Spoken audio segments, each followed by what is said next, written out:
ser el mejor espía en los cielos del mundo. Nunca había visto algo parecido. Pero es un nuevo avión misterioso. Quiero saber qué ocurre allí. O algún otro secreto. La puerta del hangar se encontraba abierta. Sería el mejor relato. Había un platillo volador muy grande. Hoy en Semana de la Invasión Extraterrestre. Profundos Secretos.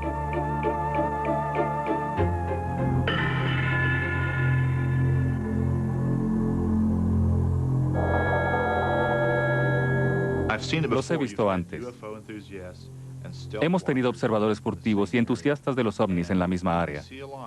Cuando ven una luz, cualquier persona que conozca la apariencia de una nave dirá automáticamente, miren, es un bombardero B-1.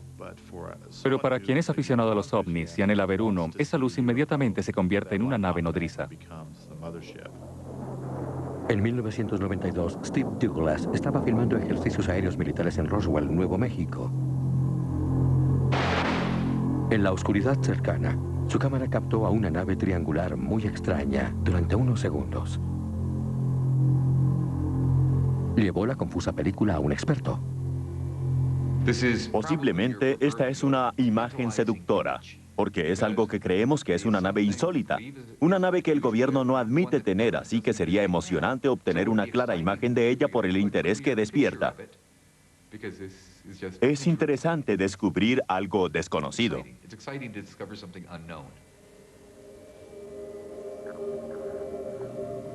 Esta es una nave negra contra un cielo oscuro. Hay mucho ruido en el fotograma, así que siempre que observes la aeronave es siempre del mismo color del fondo. Por más que lo intente, Warren no puede mostrarnos lo que la cámara no pudo grabar.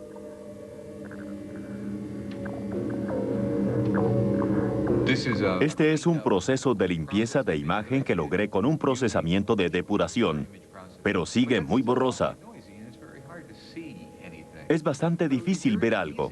Sería muy fácil emplear la computadora para limpiarla, mirar la imagen electrónicamente y decir, vaya, ese es el cielo y aquí está borroso, estos son los bordes del objeto y proceder a clarificarlo, definiendo nuevamente el contorno. El problema con esto sería que si tengo expectativas de encontrar algo y me dejo llevar por ellas mientras realizo el trabajo, entonces terminaré descubriendo exactamente lo que esperaba encontrar.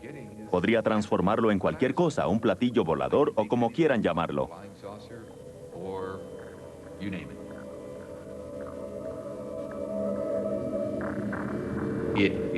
Es obvio que está volando y además es desconocido, por tanto no hay duda de que es un ovni. Pero eso no significa que sea una nave espacial de otro planeta, o una máquina del tiempo, o un ¿cómo se llame? Tenemos la fuerte sospecha de que, de hecho, se trata de un avión de reconocimiento, altamente secreto y furtivo, que el gobierno tiene operando, pero por razones de seguridad no ha admitido su posesión y funcionamiento.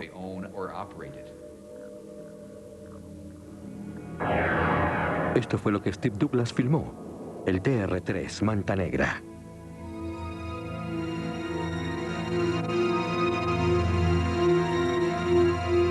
¿Ha sido visto el Manta Negra en otras partes del mundo? Durante los últimos 5 años, la descripción de los ovnis ha cambiado. Ahora los reportes de naves triangulares son tan comunes como los de los tradicionales platillos voladores. El año pasado, un avión de British Airways que volaba desde Milán inició su descenso hacia Manchester, Inglaterra. Repentinamente, una nave triangular pasó volando a metros de la nariz del avión. Ni el radar del avión, ni los de tierra detectaron la veloz nave. Fue un encuentro cercano clásico. Pero, ¿con qué?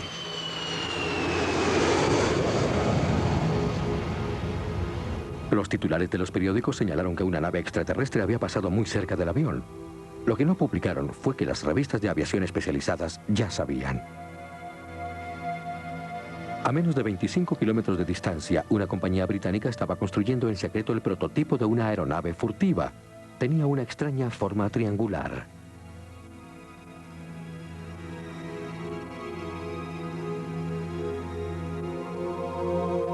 El hogar de la misteriosa nave negra estadounidense está oculto donde se realizan las pruebas nucleares en Nevada.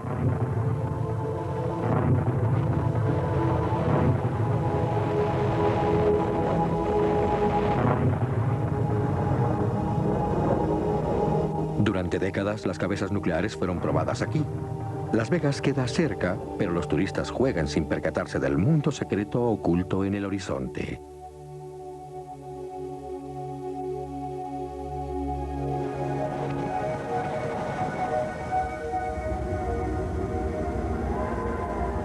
El área 51 del campo de pruebas es Lago Groom.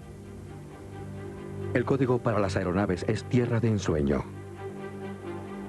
El lago Groom no aparece en ninguna lista de instalaciones militares, aunque tiene la pista y el hangar más grandes del mundo.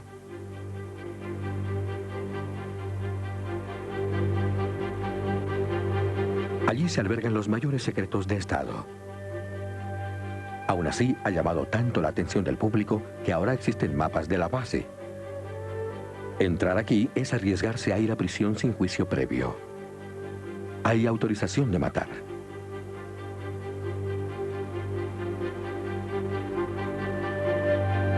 Fue en Lago Groom que los grandes aviones espías de la Guerra Fría fueron probados en secreto.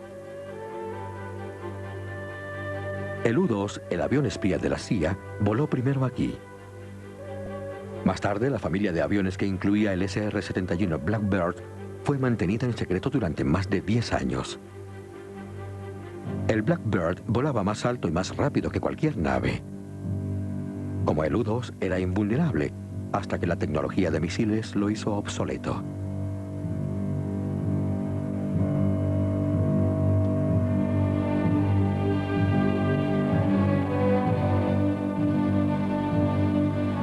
Desconocido para el público en general, el bombardero furtivo también fue probado aquí.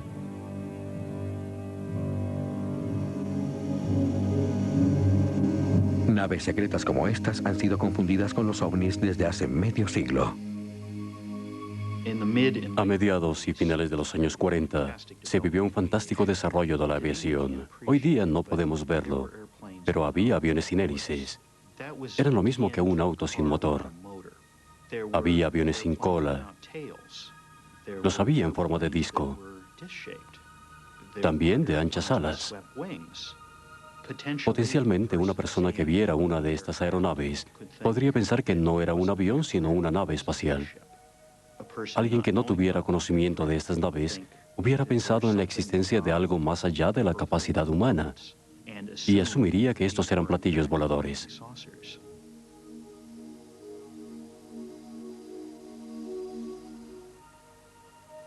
Aún hoy, estas naves pueden engañar al incauto.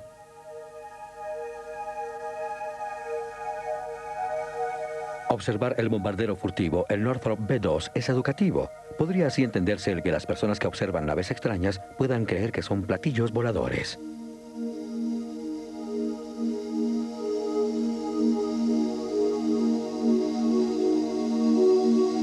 Si aún es secreto, ¿qué pensaría usted? ¿Construyer hombre aeronaves u ovnis? Lockheed Skywards, California. Generaciones de naves negras fueron construidas aquí. En años recientes, su área de estacionamiento ha estado llena. Oficialmente tiene poco trabajo, muy poco para explicar toda la actividad. La producción de estos aviones Blackbird terminó hace tiempo. Está cerca de su finalización. Pero no explica el trabajo que se ha venido realizando a puerta cerrada. ¿Se está construyendo una nueva nave triangular negra? Los expertos en aviación sospechan que la respuesta se encuentra en un documento del Pentágono de 1985. Una nave misteriosa de nombre Código Proyecto Aurora fue incluida accidentalmente junto con los presupuestos para el U-2 y el Blackbird. Desde ese entonces no se ha vuelto a mencionar. Lo primero que escuché acerca de Aurora fue que se le dijo a los controladores aéreos de la costa oeste que esperaran blancos de alta velocidad en las pantallas de sus radares, que se trataba de un programa clasificado, que no temieran y que no reportaran esto a nadie más. La siguiente pieza de información, la cual me llevó a investigar la historia, fue una secuencia de explosiones sónicas sobre California. Jueves, junio 18, 1992, 7 de la mañana, y durante los siguientes 6 jueves a la misma hora del mismo año, hubo un pequeño temblor en Los Ángeles.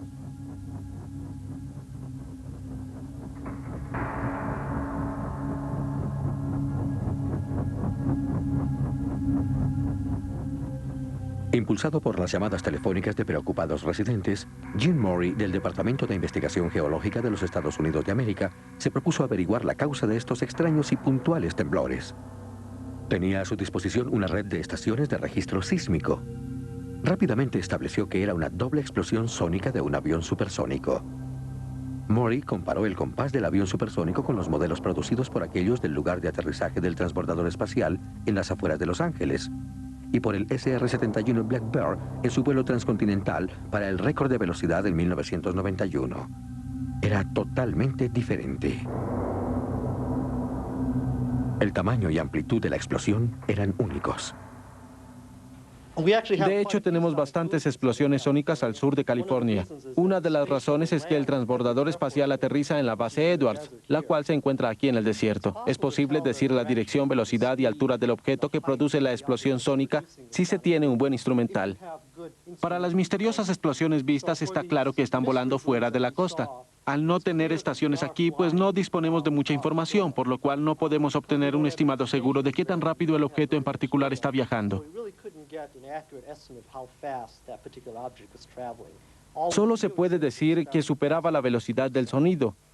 Otra posibilidad es que fuera un meteorito produciendo explosiones similares. Obviamente es poco probable que un meteorito aparezca cada jueves en la mañana. La explicación oficial fue que los aviones de la Marina norteamericana eran los responsables. Pocos expertos quedaron convencidos. La respuesta llegó cuando Bill Sweetman recibió el dibujo de un testigo ocular de lo que creyó solo podía ser Aurora. He escrito un par de historias sobre Aurora sugiriendo que la evidencia se estaba acumulando en algún lugar y recibí por correo un dibujo y una nota de alguien llamado Chris Gibson. Este testigo ocular es uno de los mejores en el negocio. Chris Gibson fue miembro del Cuerpo de Observadores Reales de Inglaterra. Formaba parte del equipo élite de reconocimiento internacional, uno de los mejores observadores de aeronaves militares del mundo. Un día, en 1989, mientras trabajaba en una plataforma petrolífera, un colega llamó a Chris afuera. Había una formación de 4 aeronaves. El líder era un avión cisterna, el Strata KC-135. Y hacia el lado del puerto estaban 2 bombarderos F-111. Cerca de la cola del cisterna KC-135 había una aeronave negra triangular. Sin alas, sin cola, perfectamente triangular. No había visto nada como eso nunca antes. Este fue un suceso insólito, pues estoy entrenado en reconocimiento instantáneo por el Cuerpo de Observadores Reales. Y si no sabía qué era, es porque no estaba en los libros. Esta forma y las explosiones sónicas dieron a Bill Sweetman en qué pensar. Si miras una aeronave que está diseñada para volar a las llamadas velocidades supersónicas, lo que es 5 o 6 veces la velocidad del sonido o más, existen ciertas cosas que son absolutamente esenciales. Una es que se requiere una gran torsión en los bordes de las alas, de lo contrario comenzará a tener grandes problemas de resistencia y calentamiento aerodinámico.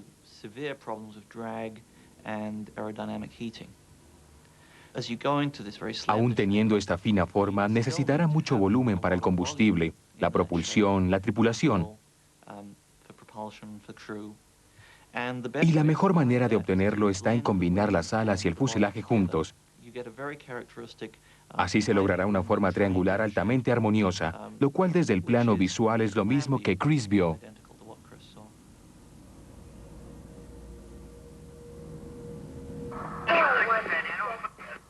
En Amarillo, Texas, Steve Douglas pudo haber obtenido evidencia fotográfica de la aurora. Él mantiene en su casa un sofisticado equipo de monitoreo de señales militares. Creo que era marzo 23, 1992. Me encontraba en mi oficina cuando fue estremecida por lo que parecía una gran explosión sónica. Había escuchado muchas explosiones sónicas antes y sé cómo son, pero esta parecía continuar. No solo fue una explosión, esta podía sentirse en el pecho, las ventanas vibraban. Fue entonces cuando vi esta aeronave volando sobre la casa a una velocidad increíble. Tomé mi cámara, sabiendo que era algo diferente, especialmente por la forma de la estela. Los nudos en una estela recta son producidos por aeronaves no convencionales. El sonido de su motor también es único. Es un ruido de explosiones profundas, pulsantes y regulares, como si alguien estuviera abriendo el cielo. Se siente más en el pecho de lo que se oye. No suena como un jet, ni como un cohete. Es único, un sonido sorprendente. Los nudos en una estela recta han sido reportados en todo el mundo. Estas secuencias nunca antes vistas fueron tomadas por un camarógrafo inexperto en un viaje transatlántico. Es muy difícil esconder una aeronave como la Aurora. La estela y el ruido son la firma de un motor de detonación de pulso, la clase de motor necesario para volar a velocidades supersónicas. Con una velocidad crucero de 8.480 kilómetros por hora, Mach 8, operando en una órbita cercana a una altitud de 80 a 130 kilómetros, Aurora puede llegar a cualquier lugar del mundo en 3 horas. Pero no todos creen que Aurora exista. El nombre Aurora operó primero como parte de un documento de presupuesto clasificado. Ciertas personas pensaron que este se refería a un programa de aeronaves hipersónicas. Ben Rix, al frente de Skunkworks, sin embargo, reveló más tarde que este realmente era el artículo de origen para el desarrollo del bombardero B-2 y no tenía nada que ver con un avión hipersónico, asegurando llanamente que este tipo de avión no existía. Aurora no es un sistema confiable. Aurora es una investigación continuada, la cual no se cierra aún. Pienso que hay evidencia abrumadora sobre la existencia de un programa sobre altas velocidades. Como los proyectos de negro profundo llegados previamente, la existencia de la Aurora sigue siendo negada. Si la Aurora existe, la principal base de prueba sería probablemente Tierra de Sueño, el lago Groom, Área 51, en el lugar de pruebas nucleares de Nevada. Pero hay rumores sobre algo que voló aquí. Una nave alienígena capturada. Tierra de Sueño se ha convertido en el foco de quienes hablan sobre una conspiración gubernamental para encubrir los contactos con extraterrestres.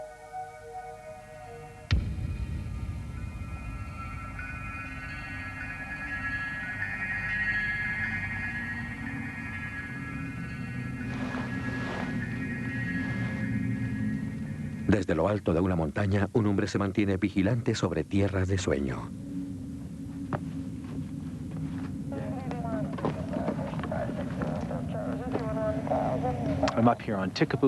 Me encuentro en el pico Tikaboo, 40 kilómetros al este de la base, a una altura de 2.438 metros. Es el último puesto de avanzada sobre este complejo gubernamental. Vengo aquí pues creo que tengo que hacerlo. Quiero saber qué sucede allá. Más que eso, me gusta el proceso de aclarar misterios. Es como un misterio de Sherlock Holmes. ¿Qué sucede allá? Tienes toda clase de pistas, pero ¿cómo unirlas? La base en sí misma está allí. Es como cualquier base. Lo veo como la prueba de las manchas de tinta de Rorschach. Las personas vienen a observar este ambiguo estímulo y ven en él lo que desean ver. Algunos ven conspiraciones afirmando que es la base de un gobierno mundial. Otros piensan que todos los niños desaparecidos en el mundo han sido llevados allí. Otros ven solo programas negros. Otros ven espíritus. Piensan que allí los alienígenas se están comunicando con nuestro gobierno de alguna forma. Las historias son tan variadas como las personas que aquí vienen.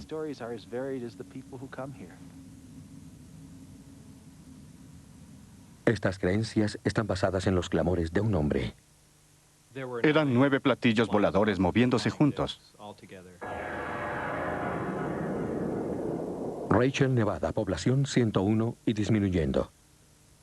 Sus habitantes han visto muchos objetos extraños volando sobre las montañas en tierra de sueño. Creo que hay naves en forma de platillos en la Tierra. Sí, era un platillo. He visto sucesos extraños. Una serie de luces. Luces bailarinas. Se acercaron y luego desaparecieron. Es posible. Pueden provenir de lugares bajo la capa terrestre establecidas como bases. Esto no puede ser explicado fácilmente. Pueden ser fenómenos interdimensionales. Creo que el gobierno lo sabe. No creo que estemos solos en el universo.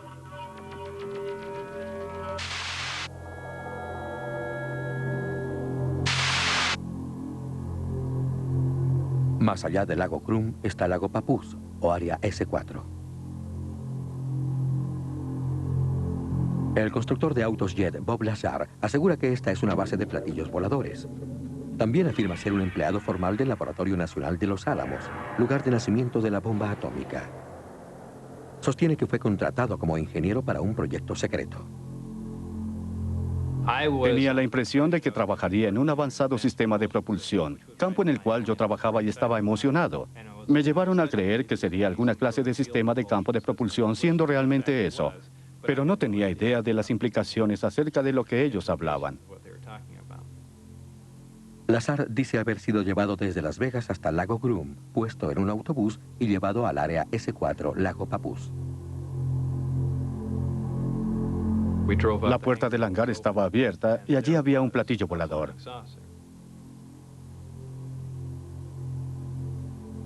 Salí del autobús y fui llevado a través de él a propósito. Me dijeron que mirara al frente y que caminara directo.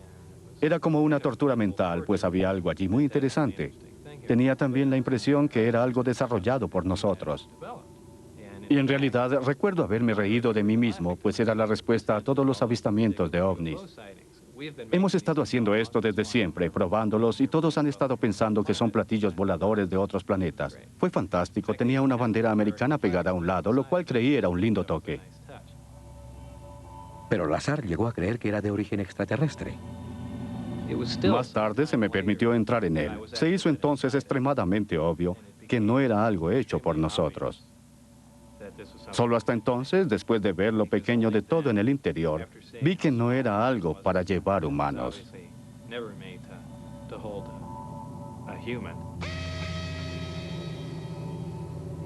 Al no poder tener nada en claro, lo que hacíamos era ingeniería retrospectiva, pues deseábamos encontrar el cómo había sido hecho. Se nos dijo que no había sido hecho aquí. El disco en sí tenía 3 niveles. El nivel superior, al cual nunca entré, el medio, donde tuve acceso, y el inferior, donde se encontraban los amplificadores de gravedad, y se tenía acceso al fondo de la aeronave. Estar allí produce un inquietante sentimiento. Obviamente no hay paneles de control o interruptores. Lo único a la vista sobre el suelo eran las 3 sillas, el reactor y los amplificadores de gravedad. Debajo de estos estaban los otros componentes del sistema de propulsión, pero no había nada más.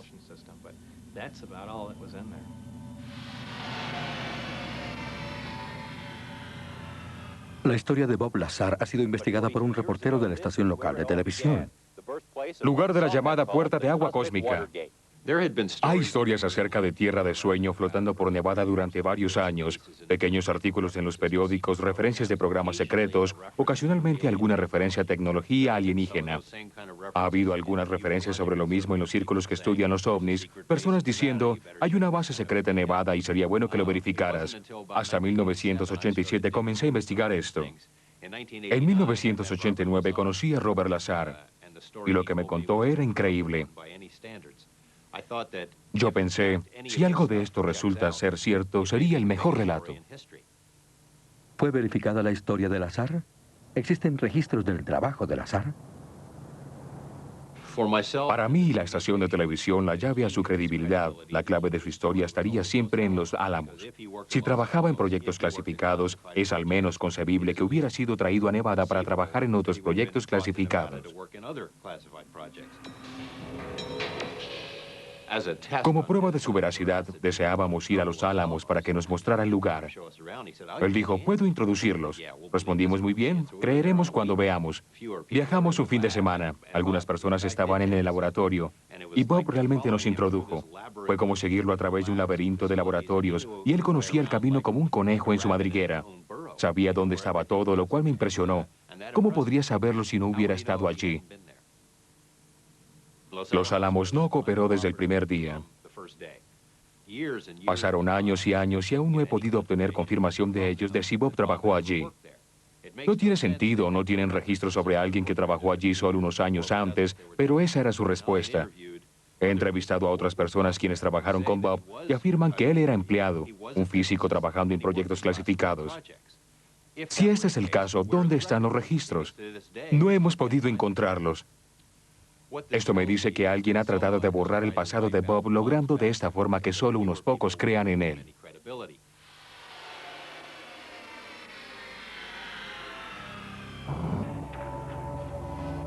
Lazar asegura que los primeros días en la base secreta estuvieron bajo guardia leyendo documentos de información.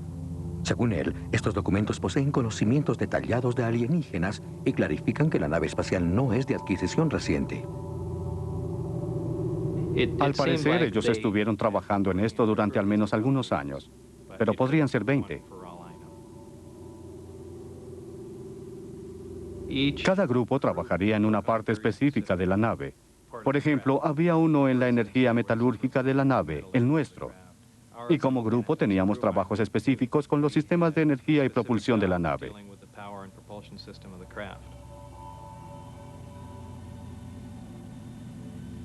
Una vez, cuando fui al hangar, todas las puertas de la bahía estaban abiertas y se podían ver otras naves allí, todas completamente diferentes. Se me informó que todas las fuentes de energía y los sistemas de propulsión eran idénticas en todas.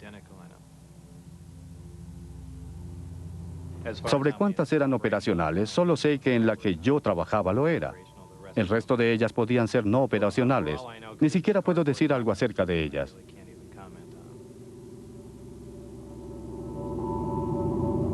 Una parecía estar parada sobre su cola y haberse disparado un proyectil a través de ella.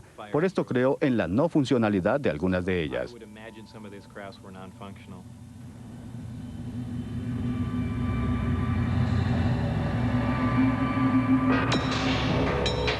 Había 9 platillos o discos voladores juntos. George Knapp persuadió a su estación de someter a Bob Lazar a una prueba con el polígrafo o detector de mentiras.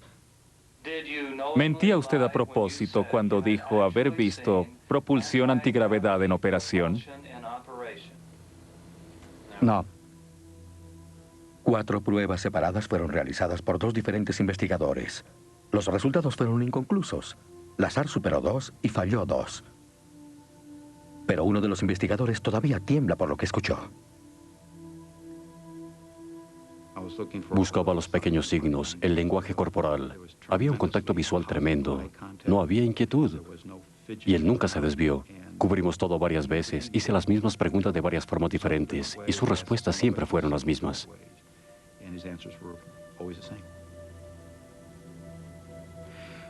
Tendiéndole trampas, repasando la prueba. Entrar de ese modo a la montaña rusa emocional que experimenté esa noche. Esto fue algo que honestamente cambió mi manera de ver las cosas. Iniciamos la primera prueba y pasamos por ella tal como lo había pensado. Él no lo estaba haciendo bien. Reaccionaba a las preguntas relevantes más que al control tipo de estas, lo cual es indicativo de una persona engañosa, pues muestra una emoción que no se siente confortable con sus respuestas. Estas preguntas le molestaban. Era básicamente, ¿ha observado usted un platillo volador fuera del Área 51? Esta pregunta se hizo 2 o 3 veces de una forma diferente. La segunda prueba tenía otra pregunta sobre el tema de los amplificadores de gravedad y los reactores antimateria como parte de las fuentes de energía. A la mitad de la prueba, estoy mirando hacia abajo y súbitamente percibo que estoy observando tal vez una respuesta verdadera. Me da escalofríos al hablar de esto ahora, pero eso fue lo que obtuve. En cada prueba realizada, la pregunta relevante, que era la misma en todas las pruebas, era la última. ¿Ha mentido deliberadamente a cualquier pregunta concerniente acerca de la información sobre ovnis que me ha dado? Su respuesta de no fue verdadera en todas las pruebas. Así que lo dicho por él esa noche, Bob Lazar lo cree como algo verídico. Bob Lazar parece decir la verdad cuando describe el funcionamiento de los reactores de la nave. No estábamos seguros de cómo trabajaba todo, pero teníamos una idea. Era un sistema de campo de propulsión, algo no palpable, pero que elevaría a la nave. Los campos de propulsión pueden demostrarse con dos imanes. Póngalos de una forma y los polos se atraerán. Póngalos al contrario y se repelerán. Lazar dice que la nave usaba ondas gravitacionales para ir y venir en el espacio.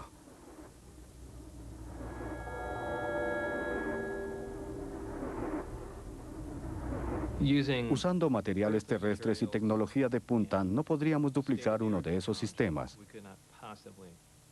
Lo que estábamos viendo era un total reactor de aniquilación. Un reactor que trabajaba con materia y antimateria, lo cual es algo a lo que ni siquiera nos hemos acercado. Sabemos que esto es posible. Tenemos reactores de fisión. Estamos intentando desarrollar reactores de fusión que produzcan energía como lo hace el Sol, pero ni siquiera hemos pensado en trabajar con reactores antimateria, que son 100% más eficientes. Y aquí hay un modelo trabajando. No solo un modelo funcionando, sino también pequeño. Algo posible de levantar por una persona. Estábamos mirando algo factible de ser sostenido en la mano, pero con una capacidad de generar más energía que una de nuestras plantas nucleares. Esto no era una forma avanzada de nuestra tecnología, sino más grande. ¿Trabajó Bob Lazar en el Área 51? No hay evidencia suficiente. ¿Es Bob Lazar un científico calificado? ¿Es verdad lo que dice en las entrevistas? La investigación de un hombre, Tom Mahood, un ingeniero de California, encontró error tras error en las afirmaciones de Lazar. Pero inicialmente, él encontró a Lazar convincente. Hace unos 3 años me conecté a Internet. Comencé explorando y me encontré con la historia de Bob Lazar. La hallé fascinante. La forma de describirla parecía verdadera. Había muchos pequeños detalles en su relato los cuales encontré interesantes y me cautivaron. Hubo un par de veces en que me desperté a medianoche intranquilo. Creía realmente en la historia, me parecía creíble. Lo primero que comenzó a inquietarme era que vivía cerca de Caltech. Y Lazar afirmaba, como parte de su historia, el haber asistido allí, pero sus registros habían sido borrados. Bueno, pensé, es una interesante posibilidad para mí el tratar de encontrar cualquier rastro de Lazar en Caltech.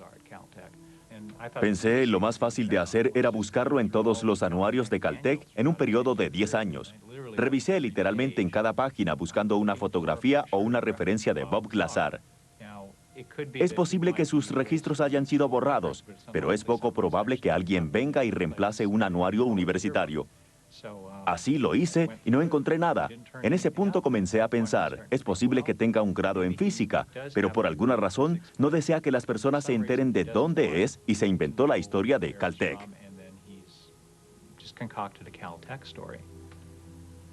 Lazar afirma tener una educación universitaria, pero no hay suficiente evidencia.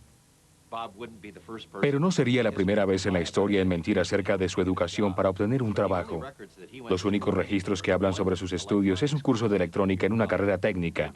Y no tiene sentido el que alguien con ese nivel de educación sea contratado para trabajar en los lugares donde él lo hizo.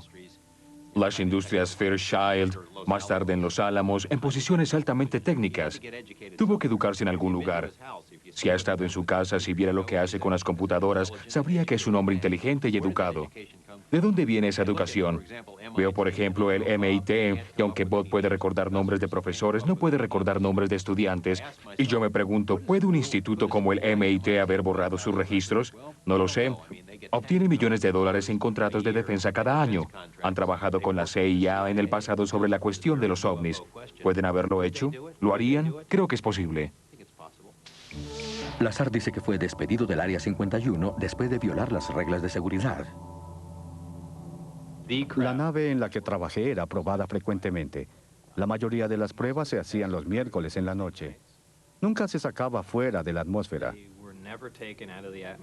Hay que tener en cuenta que esta era su valiosa posesión, que apenas estaban aprendiendo a usarla y no deseaban perderla.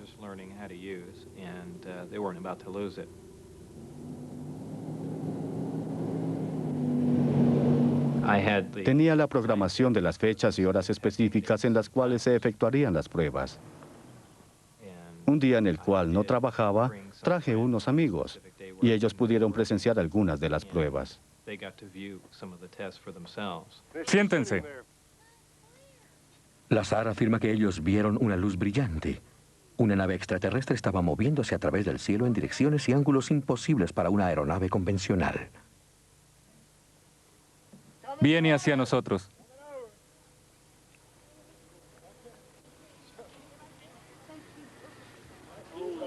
Dios, mi corazón está saltando. Miren eso, ¿no es hermosa? No nos encontrábamos en la base, estábamos a unos 15 kilómetros de allí. Pero aún tan lejos había una cantidad razonable de seguridad y pudimos observar algunos sucesos. Mientras el tiempo pasaba, nos relajamos y fuimos atrapados.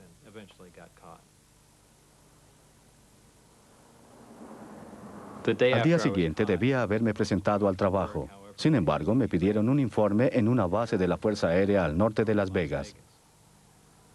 Fue ahí cuando mucha de la fricción comenzó entre las personas allí presentes y yo. Me apuntaban con armas gritándome en la cara a corta distancia. Estaban tan furiosos como podrían estarlo sin llegar a herirme.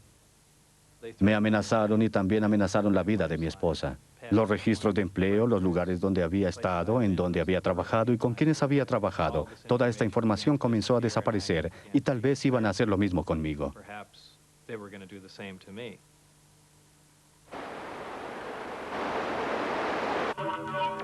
Pensé en la necesidad de ver a algunas de las personas de la estación local de noticias. Creí que al acudir a los noticieros no podrían hacerme desaparecer por completo. Se vería muy sospechoso si de pronto esta persona liberara esta información y que desapareciera. De este modo tendría una especie de seguro para mí. Había varios. En realidad eran 9 platillos voladores. Discos voladores de origen extraterrestre.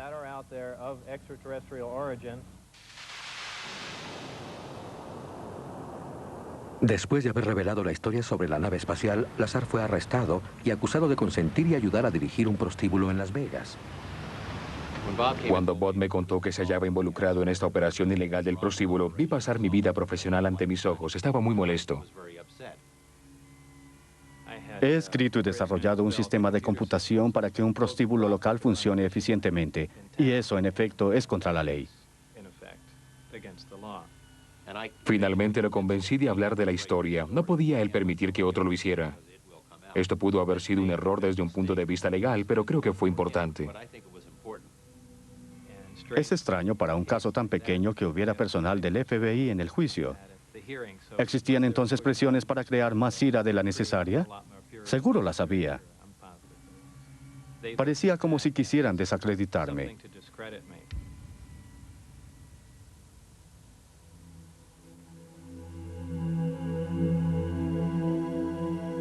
Bob Lazar parecía tener una memoria peculiar.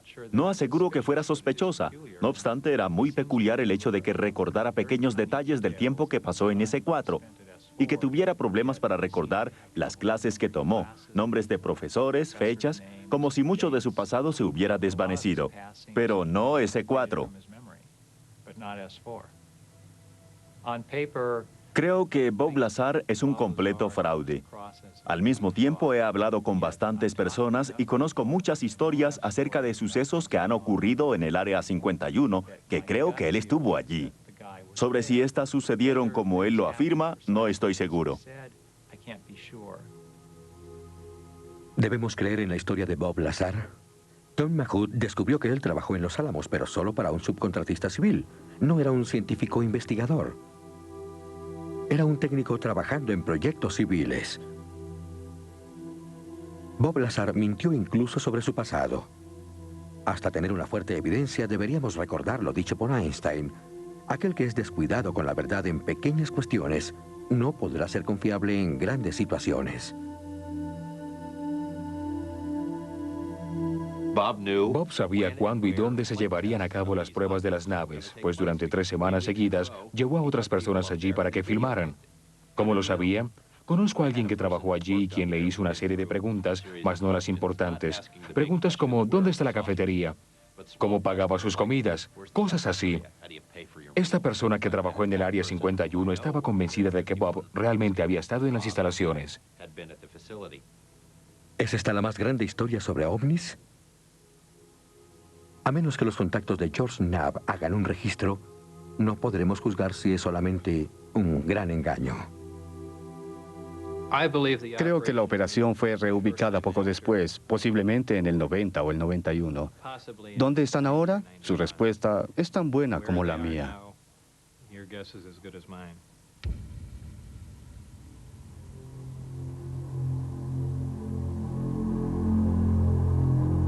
¿En qué podemos confiar? Existen casos convincentes. La elaboración de la nave se hacía con una clase de vidrio negro y suave. Hay testigos convincentes. Era un ovni. ¿Existe una fuerte evidencia? Hay un reporte fascinante.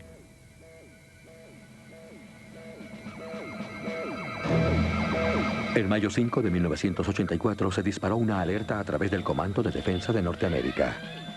Moviéndose rápidamente en una órbita terrestre había algo que no era un misil. Nombre Código Rápido Caminante. Flotando en órbitas terrestres están los satélites operados por el USDSP, o el Programa de Soporte de Defensa. Su trabajo es alertar sobre misiles balísticos atacando a los Estados Unidos de América.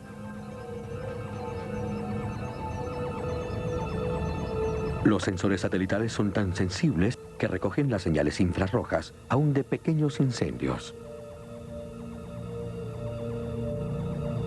A las 1400 horas Zulu, un satélite DSP detectó un sólido y rápido objeto entrando desde el espacio. Pasó a unos 25 kilómetros del satélite para regresar luego al espacio. Fue seguido durante 9 minutos. Un informe secreto del Rápido Caminante muestra la hora y el lugar del incidente, la señal infrarroja del objeto y su pista en la órbita terrestre. El informe llegó a un investigador de ovnis. Al parecer, el sensor de campo indicaría que el objeto vino directamente del espacio exterior, pasó al frente de este y regresó al espacio de nuevo. El sensor señala alguna clase de nave con la habilidad de maniobrar. Si este rápido caminante era un meteorito, entonces el campo gravitacional lo hubiera atrapado en la atmósfera consumiéndolo.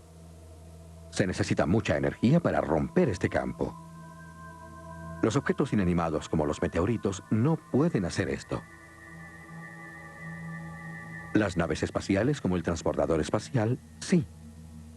Pero el rápido caminante vino del espacio. Existe una buena evidencia. Tiene la telemetría del satélite, la información, los sistemas y los datos sobre los cuales puede volver a investigar y verificar. En el pasado, los casos de ovnis solo se basaban en testimonios de los testigos. Aquí se tiene un muy delicado sistema de defensa que envía información.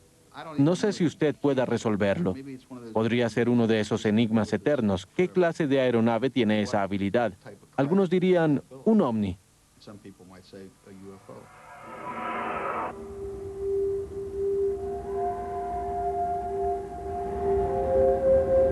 ¿Hay vida en otros planetas?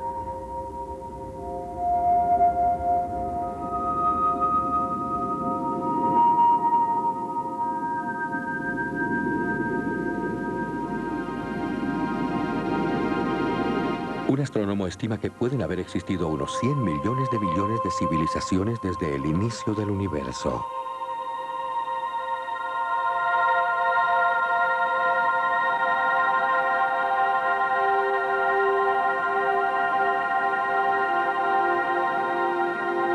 ¿Qué tan imposible es entonces que hayamos sido visitados por una de ellas?